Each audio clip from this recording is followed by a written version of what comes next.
Olá, queridos, boa noite. Esse é o capítulo mais importante. É o que fala sobre uma escrava, né? A visão de uma escrava sobre uma escrava dentro de um livro. A escritora negra em tempos de escravidão. Como era o pensamento, como era a visão do negro naquela época. A Preta Susana. Estavam já feitos os aprestos da viagem e Túlio, no entanto, no meio da sua felicidade, parecia às vezes tocado por viva melancolia que se lhe debuxava no rosto, onde uma lágrima recente havia deixado profundo sulco. Era, sem dúvida, a saudade da separação, essa dor que aflige a todo o coração sensível que assim o consumia. Ia deixar a casa de sua senhora, onde, se não ledos, pelo menos são muito amargos, não muito amargos, tinha ele passado seus primeiros anos. O negro sentia saudades. E aí havia uma mulher escrava e negra como ele, mas boa e compassiva, que lhe serviu de mãe enquanto lhe sorriu essa idade lisonjeira e feliz. Única na vida do homem, que se grava no coração com caracteres de amor, única cuja recordação nos apraz e em que falta uma linha, né, na hora de tirar a xerox, não foi possível. Susana, chama-se ela, trajava uma saia de grosseiro tecido de algodão preto, cuja orla chegava-lhe ao meio das pernas magras e descarnadas, como todo o seu corpo. Na cabeça tinha cingido um lenço encarnado e amarelo, que mal lhe ocultava as alvíssimas cães. Túlio estava ante ela, com os braços cruzados sobre o peito. Em seu semblante transparecia um quê de dor mal reprimida, que denunciava o seu profundo pesar. A velha deixou o fuso em que fiava, né, a máquina de costurar, ergueu-se sem olhá-lo, tomou o cachimbo, encheu-o de tabaco, acendeu-o, tirou dele algumas baforadas de fumo e de novo sentou-se, mas dessa vez não pegou no fuso. Fitou então os olhos em Túlio e disse-lhe: Onde vais, Túlio? Acompanhar o senhor Tancredo D., respondeu interpelado. Acompanhar o senhor Tancredo? Continuou a velha com acento repreensivo. Sabes tu o que fazes? Túlio, Túlio. Depois de pausa, ajuntou. Não sentes saudade desta casa, ingrato? Não, mãe Susana, não me acunheis de ingrato. Quantas saudades levo de vós? Levo eu de vós. Oh, só Deus sabe quanto me pesam elas. Tu? Exclamou ela, procurando ler-lhe no fundo do coração os sentimentos que o animavam. Tu não levas saudades algumas? Túlio, se as levasses, quem te obrigaria a deixar-nos? A gratidão, respondeu ele com presteza. A gratidão? E não a deves à senhora, que para ti tem sido quase que uma mãe? Não a deves à menina? E por que as deixas? É que não sentes saudades delas. Oh, sinto-as e muitas, mãe Susana. Então, não procures ir com esse homem que apenas conheces. Olha, ainda há pouco vi uma lágrima pender dos olhos dessa boa menina. Essa lágrima, creio que lhe arrancou do coração a notícia da sua partida. E tu vais-te. Quando voltarás aqui?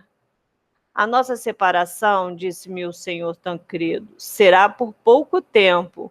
Volto para junto de vós, mãe Susana, e a senhora não reclamará em vão os meus serviços. A senhora, replicou a velha com mágoa, essa, meu filho, jamais reclamará os teus serviços. Ou eu me engano, ou tu vais dizer-lhes o último adeus. Túlio continuou.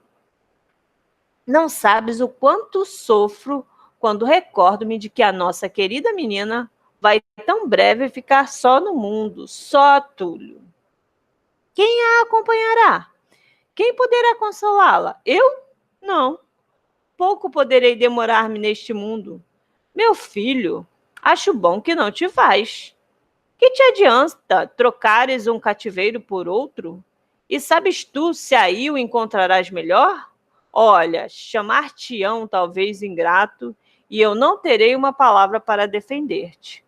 Oh, quanto a isso não, mãe Susana, tornou Túlio. A senhora Luísa B. foi para mim boa e carinhosa. O céu lhe pague o bem que me fez. Que eu nunca me esquecerei de que poupou-me os mais acerbos desgostosos da escravidão. Mas quanto ao jovem cavaleiro, é bem diverso meu sentir. Sim, bem diverso. Não troco cativeiro por cativeiro. Oh, não, troco escravidão por liberdade. Por ampla liberdade. Veja, mãe Susana, se deve ter limites à minha gratidão. Veja se devo ou não acompanhá-lo, se devo ou não provar-lhe até a morte meu reconhecimento. Tu livre? Ah, não me iludas, exclamou a velha africana, abrindo os grandes olhos. Meu filho, tu és já livre? Iludi-la? Respondeu ele, rindo-se de felicidade. E para quê? Mãe Susana, graças à generosa alma deste mancebo, hoje sou livre, livre como o pássaro, como as águas, livre como eres na vossa pátria. Estas últimas palavras despertaram no coração da velha escrava uma recordação dolorosa. Soltou um gemido magoado, curvou a fronte para a terra e com ambas as mãos cobriu os olhos. Túlio olhou-a com interesse. Começava a compreender-lhe os pensamentos. Não se aflija, disse. Para que essas lágrimas? Ah, perdoe-me, eu despertei uma ideia bem triste. A africana limpou os olhos, limpou o rosto com as mãos e, um momento depois, exclamou: Sim, para que estas lágrimas? Dizes bem, elas são inúteis, meu Deus. Mas é um tributo de saudade que não posso deixar de render a tudo quanto me foi caro. Liberdade, liberdade, ah, eu gozei na minha mocidade, continuou Susana com amargura. Túlio, meu filho, ninguém a gozou mais ampla. Não houve mulher alguma mais ditosa que eu. Tranquila no seio da felicidade, via despontar o sol rutilante e ardente do meu país, e louca de prazer a essa hora matinal, em que tudo aí respira amor. Eu corria as descarnadas e arenosas praias, e aí, com minhas jovens companheiras brincando, alegres, com um sorriso nos lábios, paz no coração, divagávamos em busca das 1000 conchinhas que bordam as brancas areias daquelas vastas praias. Ah, meu filho, mais tarde deram-me em matrimônio a um homem que amei como a luz dos meus olhos. E como penhor dessa união veio uma filha querida, em quem me revia, em quem tinha depositado todo o amor da minha alma, uma filha que era a minha vida, as minhas ambições, a minha suprema aventura, veio selar a nossa tão santa união. Então ela era casada, né, e tinha uma filha na África. E esse país de minhas afeições, de esse esposo querido e essa filha tão extremamente amada, ah, Túlio, tudo me obrigaram os bárbaros a deixar. Oh, tudo, até a própria liberdade. Estava extenuada de aflição, a dor era-lhe viva e assoberbava-lhe o coração. Ah, pelo céu, exclamou o jovem negro enternecido. Sim, pelo céu. Para que essas recordações não matam, meu filho? Se matassem, há muito que morrera, pois vivem comigo todas as horas. Vou contar-te o meu cativeiro. Tinha chegado o tempo de colheita, e o milho, o inhame e o amendoim eram em abundância nas nossas roças. Era um destes dias em que a natureza parece entregar-se toda a brandos folgares. Era uma manhã risonha e bela, como o rosto de um infante. Entretanto, eu tinha um peso enorme no coração. Sim, eu estava triste, não sabia a que atribuir minha tristeza. Era a primeira vez que me afligia tão incompreensível pesar. Minha filha sorria-se para mim. Era ela gentilzinha e, em sua inocência, semelhava a um anjo. Desgraçada de mim, deixei nos braços de minha mãe e fui-me à roça colher milho. Ah, nunca mais devia eu vê-la. Ainda não tinha vencido 100 braças do caminho, quando um assobio que repercutiu nas matas me veio orientar acerca do perigo iminente que aí me aguardava. E logo 2 homens apareceram e amarraram-me com cordas. Era uma prisioneira, era uma escrava. Foi embalde que supliquei em nome de minha filha que me restituíssem a liberdade. Os bárbaros sorriam-se das minhas lágrimas e olhavam-me sem compaixão. Julguei enlouquecer, julguei morrer, mas não me foi possível. A sorte me reservava ainda longos combates.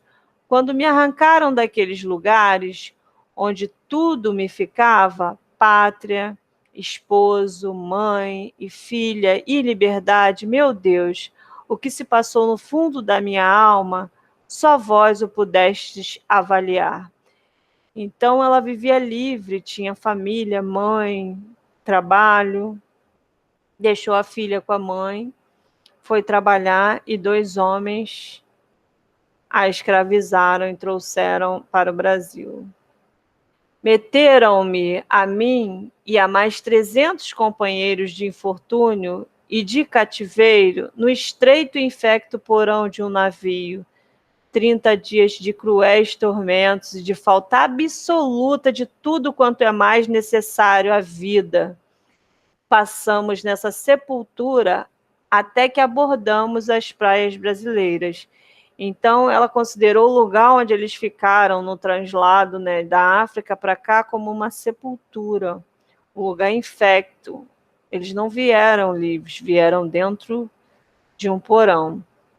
Para caber a mercadoria humana no porão, fomos amarrados em pé, e para que não houvesse receio de revolta, acorrentados como os animais ferozes das nossas matas que se levam para o recreio dos potentados da Europa.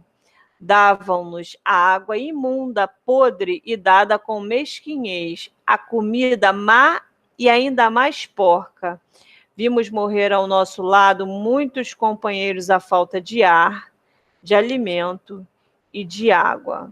É horrível lembrar que criaturas humanas tratem a seus semelhantes assim e que não lhes doa a consciência de levá-los à sepultura, asfixiados e famintos. Então, eles vieram 30 dias em pé, amarrados, acorrentados e morrendo de fome, de sede, de falta de ar. Muitos não deixavam chegar esse último extremo, davam-se à morte. Nos 2 últimos dias não houve mais alimento. Os mais insofridos entraram a vozear. Grande Deus! Da escotilha lançaram sobre nós água e breu fervendo, que nos escaldou e veio dar a morte aos cabeças do motim. Então jogaram água fervendo a quem começou a gritar, porque eles estavam 2 dias com fome. A dor da perda da pátria, dos entes caros, da liberdade foi sufocada nessa viagem pelo horror constante de tamanhas atrocidades. Não sei ainda como resistir. É que Deus quis poupar-me para provar a paciência de sua serva com novos tormentos que aqui me aguardavam. O comendador P foi o senhor que me escolheu. Coração de tigre é o seu. Gelei de horror ao aspecto de meus irmãos. Os tratos por que passaram doeram-me até o fundo do coração. O comendador P derramava, sem se horrorizar, o sangue dos desgraçados negros por uma leve negligência, por uma obrigação mais tibiamente cumprida, por falta de inteligência. E eu sofri com resignação todos os tratos que se davam aos meus irmãos, e tão rigorosos como os que eles sentiam. Eu também os sofri como eles, e muitas vezes com a mais cruel injustiça. Então, por uma coisa pouco errada, por algo que foi cumprido, mas que faltou alguma coisa, ou por falta de inteligência, os negros eram muito maltratados e até mortos. Pouco depois, casou-se a senhora Luísa B., e ainda a mesma sorte, seu marido era um homem mau, e eu suportei em silêncio o peso do seu rigor.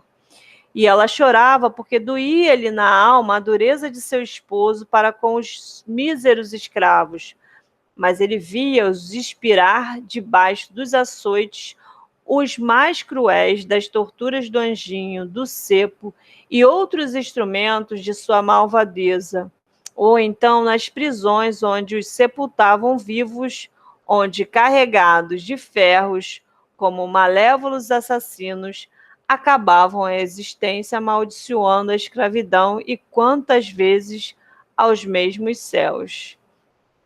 O senhor B., Paulo B., morreu, e sua esposa e sua filha procuraram, em sua extrema bondade, fazer-nos esquecer nossas passadas desditas. Túlio, meu filho, eu as amo de todo o coração e lhes agradeço, mas a dor que tenho no coração só a morte poderá apagar. Meu marido, minha filha, minha terra, minha liberdade. E depois ela calou-se, e as lágrimas que lhe banhavam o rosto rugoso gotejaram na terra. Então, para ele, a liberdade era ter a alforria, mas para ela não adiantava a liberdade, porque ela não tinha como voltar para a terra dela, para o marido. Provavelmente a mãe já tinha falecido e a filha não a reconheceria. A velha sentiu, e duas lágrimas de sincero enternecimento desceram-lhe pela face.